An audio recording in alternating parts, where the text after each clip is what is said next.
कैसे भाग भाग कर काम कर रहा है रिंटू। हाँ तो क्यों नहीं करेगा। आखिर उसकी बहन सोना की सगाई जो है।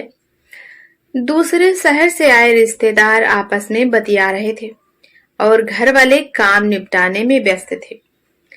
लेकिन क्यों बार बार भाई है बहन है कहकर जताया जा रहा था।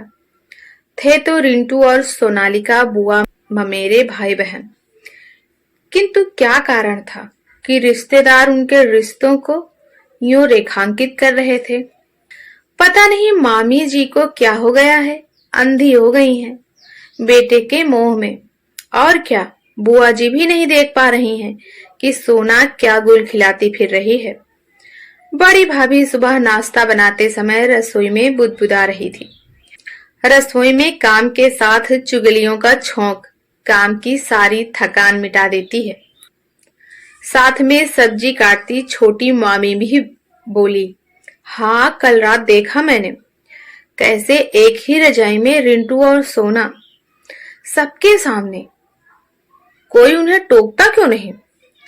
अरे मामी, जब उन दोनों को कोई आपत्ति नहीं, उनकी माताओं को कुछ दिखता नहीं, तो कौन अपना सिर ओखली में देकर मुसली से कुटवाएगा। बड़ी भाभी की बात में दम था। रिश्तेदार पीठ पीछे बात करते नहीं थकते, परंतु सामने बोलकर बिल्ली के गले में घंटी कौन बांधे। जो हो रहा है होने दो, मजा लो, बातें बनाओ और तमाशा देखो। जब से सोनालिका किशोर अवस्था की पगडंडी पर उतरी, तब से उसके ममेरे भाई उससे 12 वर्ष बड़े रिंटू ने उसका हाथ थाम लिया। हर पारिवारिक समारोह में उसे अपने साथ लिए फिरता, अपनी गर्लफ्रेंड्स की रोचक कहानियां सुना उसे गुदगुदाता। सोनालिका भी रिंटू भैया के आते ही और किसी की ओर नहीं देखती। रसीली बातें भाती बातें करते हुए रिंटू कभी सोनालिका का हाथ पकड़े रहता, कभी कमर में बांह डाल देता, तो कभी उसकी नर्म बाहें सहलाता। देखते ही देखते 1-2 सालों में रिंटू और सोनालिका एक दूसरे से बहुत हिल मिल गए। सोनालिका उसे अलग अलग लड़कियों के नाम लेकर छेड़ती, तो रिंटू उसके पीछे भागता और इसी पकड़म पकड़ाई में रिंटू उसके बदन के भिन्न हिस्सों को अपनी बाहों में भींच लेता। कच्ची उम्र का तकाजा कहें या भावनाओं का ज्वार, रिंटू की उपस्थिति सोनालिका के कपोल लाल कर देती। उसके नयन कभी शरारत से डूबे रिंटू के साथ अटखेलियां करते, तो कभी मारे हया के जमीन में गड़ जाते। हर समारोह में रिंटू उसे लेकर एक ही रजाई में घुस जाता। ऊपर से तो कुछ दिखाई नहीं देता, किंतु सभी अनुभव करते थे कि रिंटू और सोनालिका के हाथ आपस में उलझे रहते। रजाई के नीचे कुछ शारीरिक छेड़खानी भी चलती रहती। उस रात रिंटू अपनी नवीनतम गर्लफ्रेंड का किस्सा सुना रहा था और सोनालिका पूरे चाव से रस ले रही थी। रिंटू भैया, आपने उसका हाथ पकड़ा तो उसने मना नहीं किया। अरे सिर्फ हाथ नहीं पकड़ा, और भी कुछ किया। रिंटू ने कुछ इस तरह आंख मटकाई कि उसका किस्सा सुनने हेतु सोनालिका उसके और करीब सरक गई। मैंने उसका चेहरा अपने हाथों में यूं लिया और कहते हुए रिंटू ने सोनालिका का मुख अपने हाथों में ले लिया और फिर डेमो सा देते हुए अपनी जबान से झट उसके होठ चूम लिए। अकस्मात हुई इस घटना से सोनालिका अचंभित तो हुई, किंतु उसके अंदर की सोड़सी ने नेत्र मूंद कर उस क्षण का आनंद कुछ इस तरह लिया कि रिंटू की हिम्मत चौगुनी हो गई। उसने उसी पल एक चुंबन अंकित कर दिया सोनालिका के अंधरों पर। उस रात जब अंताक्षरी का खेल खेला गया, तो सारे रिश्तेदारों के जमावाड़े के बीच सोनालिका ने गाया, शर्म आती है मगर आज ये कहना होगा, अब हमें आपके कदमों में ही रहना होगा। उसकी आंखें उसके अधरों के साथ कुछ ऐसे साठ गांठ कर बैठी कि रिंटू की तरफ उठती उसकी नजर देख सभी को शक हो गया। जो लज्जा उसका मुख ढक रही थी, उसी ने सारी पोल पट्टी खोल दी। अरे सोना, यह 1968 की फिल्म पड़ोसन का गाना तुझे कैसे याद आ गया? आजकल के बच्चे तो नए नए गाने गाते हैं। ताई जी ने तो कह भी दिया। जब रिंटू और सोनालिका की माताएं गपशप में व्यस्त हो जाती, अन्य औरतें उन दोनों की रंगरेलियां देख चटकारे लेती। रिंटू की उम्र सोनालिका से काफी अधिक थी, सो उसकी शादी पहले हुई। रिंटू की शादी में सोनालिका ने खूब धूम मचाए रखी, किंतु जहां अन्य सभी भाई बहन भाभी भाभी कहकर नई नबीली दुल्हन रत्ना को घेरे रहते, वहीं सोनालिका केवल रिंटू के आसपास नजर आती। सब रिश्तेदार भी हैरान थे कि यह कैसा रिश्ता था दोनों के समक्ष। क्या अपनी शारीरिक इच्छा व इश्कबाज स्वभाव के चलते दोनों अपना रिश्ता भी भूल बैठे थे? सामाजिक मर्यादा को ताक पर रख दोनों बिना किसी झिझक वो करते जो चाहते, वहां करते जहां चाहते। उन्हें किसी की दृष्टि नहीं झुकती थी, उन्हें किसी का भय नहीं था। रिंटू की शादी के बाद भी हर पारिवारिक गोष्ठी में सोनालिका ही उसके निकट बनी रहती। एक बार रिंटू की पत्नी रत्ना ने सोनालिका और रिंटू को हाथों में हाथ लिए बैठे देखा। उसे शंका इस कारण हुई कि उसे कक्ष में प्रवेश करते देख रिंटू ने अपना हाथ वापस खींच लिया। बाद में पूछने पर रिंटू ने जोर देकर उत्तर दिया, कम ऑन यार, मेरी बहन है यह। उस बात को करीब 4 वर्ष के अंतराल के बाद आज रत्ना लगभग भुला चुकी थी। अगले दिन सोनालिका की सगाई थी। लड़का माता पिता ने ढूंढा था। शादी से जुड़े उसके सुनहरे स्वप्न सिर्फ प्यार मोहब्बत तक सिमटे थे। इसका अधिकतम श्रेय रिंटू को जाता था। सालों से सोनालिका को एक प्रेमावेशपूर्ण छवि दिखा। प्रेमालाप के किस्से सुनाकर उसने सोना के मानस पटल पर बेहद रोमानी कल्पनाओं के जो चित्र उकेरे थे, उनके परे देखना उसके लिए काफी कठिन था। सगाई हुई और शादी भी हो गई, मगर अपने ससुराल पहुंचकर सोनालिका ने अपने पति का स्वभाव काफी शुष्क पाया। ऐसा नहीं कि उसने अपने पति के साथ समायोजन की चेष्टा नहीं की। साल भर में बिटिया भी गोद में आ गई, किंतु उनके रूखे व्यवहार के आगे सोनालिका भी मुरझाने लगी। 1.5 साल बाद जब छोटी बहन की शादी में वो मायके आई, तो रिंटू से मिलकर एक बार फिर खिल उठी थी। शादी में आई सारी औरतें सोनालिका और रिंटू को एक बार फिर समीप देख अचंभित थीं। अब तो शादी भी हो गई, बच्ची भी हो गई, तब भी हद है भाई सोना की। बड़ी भाभी बुदबुदा रही थी कि रत्ना रसोई में आ गई। क्या हुआ भाभी?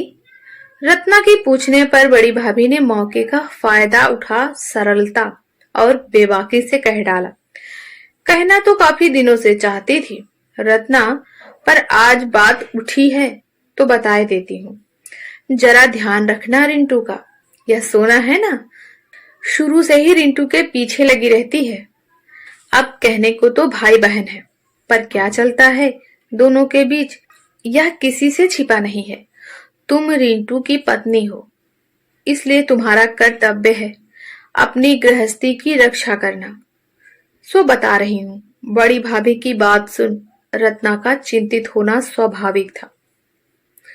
माथे पर उभर आई पसीने की बूंदों को पोंछती वह बाहर आई तो सोनालिका और रिंटू के स्वर सुनवा किवाड़ की ओट में होली।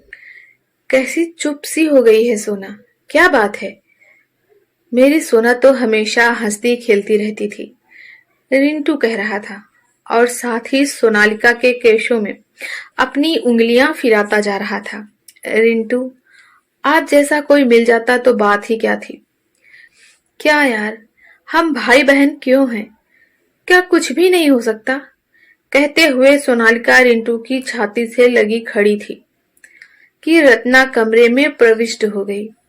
दोनों हाथ प्रभ हो गए और जल्दी स्वयं को व्यवस्थित करने लगे। भाभी आओ ना, मैं रिंटू भैया से कह रही थी कि इतना सुहावना मौसम हो रहा है और ये है कि कमरे में घुसे हुए हैं। चलो ना छत पर चलकर कुछ अच्छी सेल्फी लेते हैं। कहते हुए सोनालिका रिंटू का हाथ पकड़ खींचने लगी। नहीं, अभी नहीं, मुझे कुछ काम है इनसे। रत्ना की रुखाई से बोलने के साथ ही बाहर से बुआ जी का स्वर सुनाई पड़ा। सोना जल्दी आ, देख जमाई राजा आए हैं। सोनालिका चुपचाप बाहर चली गई। उस शाम रत्ना और रिंटू का बहुत झगड़ा हुआ। बड़ी भाभी ने भले ही सारा ठिकरा सोनालिका के सिर फोड़ा था, पर रत्ना की दृष्टि में उसका अपना पति भी उतना ही जिम्मेदार था, शायद कुछ अधिक, क्योंकि वह सोनालिका से कई वर्ष बड़ा था। आज रिंटू का कोई भी बहाना रत्ना के गले नहीं उतर रहा था, पर अगली दोपहर फिर रत्ना ने पाया कि सोनालिका सेल्फी ले रही थी और इसी बहाने उसका व रिंटू का चेहरा एकदम चिपका हुआ था। ये कार्यकलाप भी सभी के बीच हो रहा था। सभी की आंखों में एक मखौल था, लेकिन होठों पर चुप्पी। रत्ना के अंदर कुछ चटक गया। रिंटू की ओर उसकी वेदना भरी दृष्टि भी अब बेकार हो गई। तब वह अपने कमरे में आकर निढाल हो बिस्तर पर लेट गई। पसीने से उसका पूरा बदन भीग चुका था। आंख मूंद कर कुछ क्षण यूं ही पड़ी रही, फिर अचानक ही उठकर रिंटू की अलमारी में कुछ टटोलने लगी और ऐसे अचानक ही उसके हाथ एक गुलाबी लिफाफा लग गया, जैसे इसे ही ढूंढ रही थी। वह फौरन खोलकर पढ़ने लगी। रिंटू जी, कम से कम यहाँ तो आपको भैया कहने से मुक्ति मिली। मैं कैसे समझाऊं अपने मन को, यह है कि बार बार आपकी ओर लपकता है। क्या करूं, भावनाएं हैं कि मेरी सुनती नहीं, और रिश्ता ऐसा है कि इन भावनाओं को अनैतिकता की श्रेणी में रख दिया है। यह कहाँ फंस गई मैं। जब से आपसे लो लगी है, अन्य कहीं रोशनी दिखती ही नहीं। आपने तो पहले ही शादी कर ली और अब मेरी होने जा रही है। कैसे स्वीकार कर पाऊंगी मैं किसी और को। कहीं अंतरंग पलों में आपका नाम मुख से निकल गया तो सोचकर ही कांप उठती हूँ। कुछ तो उपाय करो। हर पल आपके प्रेम में सराबोर, बस आपकी सोना। रत्ना के हाथ कांप गए। प्रेम पत्र हाथों से छूट गया। उसका सिर घूमने लगा। भाई बहन में ऐसा रिश्ता, सोच सोच कर रत्ना थक चुकी थी। लग रहा था उसका दिमाग फट जाएगा। हालांकि कमरे में सन्नाटा बिखरा था, पर रत्ना के भीतर आंसुओं ने शोर मचाया हुआ था। इस मन मस्तिष्क की उहापोह में उसने एक निर्णय ले लिया। वह उसी समय अपना सामान बांध मायके लौट गई। सारे घर में हलचल मच गई। सभी रिश्तेदार गुपचुप सोनालिका को इसका दोषी ठहरा रहे थे, लेकिन सोनालिका प्रसन्न थी। उसकी राह का एक रोड़ा स्वयं ही हट गया था। इसी बीच शादी में शामिल होने पहुंचे सोनालिका के पति के कानों में भी सारी बातें पड़ गईं। ऐसी बातें कहाँ छिपती हैं भला। जब उन्होंने अपनी पत्नी सोनालिका से बात साफ करनी चाही, तो उसने उल्टा उन्हें ही 4 बातें सुना दी। आपकी मुझे कुछ भी बोलने की हैसियत नहीं है। पहले रिंटू भैया जैसा बनकर दिखाइए, फिर उन पर उंगली उठाइएगा। भन्नाती हुई सोनालिका कमरे से बाहर निकल गई। हैरान परेशान से उसके पति भी बरामदे में जा रहे थे कि रत्ना के हाथों से उड़ा सोनालिका रिंटू का प्रेम पत्र उनके कदमों में आ गया। मानो सोनालिका की सारी परतें उनके समक्ष खुलकर रह गईं। उन्हें गहरी ठेस लगी। गृहस्थी की वह गाड़ी आगे कैसे चले जिसमें पहले से ही पंचर हो। दिल कसमसा उठा, मन उचाट हो गया। किसी को पता भी नहीं चला कि वे कब घर छोड़कर लौट चुके थे। एक अवैध रिश्ते के कारण आज 2 घर उजड़ चुके थे। रिश्तेदारों द्वारा बात उठाने पर रिंटू ऐसे किसी भी बात से साफ मुकर गया। कैसी बात कर रहे हैं आप लोग, शर्म नहीं आती? सोना मेरी बहन है, लेकिन प्रेम पत्र हाथ लगने से सारी रिश्तेदारी में सोनालिका का नाम बदनाम हो चुका था। इसका भी उत्तर था रिंटू के पास। सोना छोटी थी, उसका मन बहक गया होगा। उसे समझाइए, अब वह एक बच्चे की माँ है, यह सब उसे शोभा नहीं देता। पुरुष प्रधान समाज में एक आदमी ने जो कह दिया, रिश्तेदार उसी को मान लेते हैं। गलती केवल औरत की निकाली जाती है। प्यार किया तो क्यों किया? उसकी हिम्मत कैसे हुई कोई कदम उठाने की? और फिर यहाँ तो रिश्ता भी ऐसा है कि हर तरफ थू थू होने लगी। सोनालिका एक कमरे में बंद, अपना चेहरा हाथों में ढापे, सिर घुटनों में टिकाए जाने कब तक बैठी रही। रात कैसे बीती पता नहीं। सुबह जब मेहरी साफ सफाई करने गई तो देखा सोनालिका का कोई सामान घर में नहीं था। वह रात को 2 अटैचियों में सारा सामान, जेवर, पैसे लेकर चली गई थी। महीनों तक पता नहीं चला कि रिंटू और सोनालिका कहाँ हैं। दोनों घरों ने कोई पुलिस रिपोर्ट नहीं कराई, क्योंकि दोनों घर जानते थे कि सच्चाई क्या है।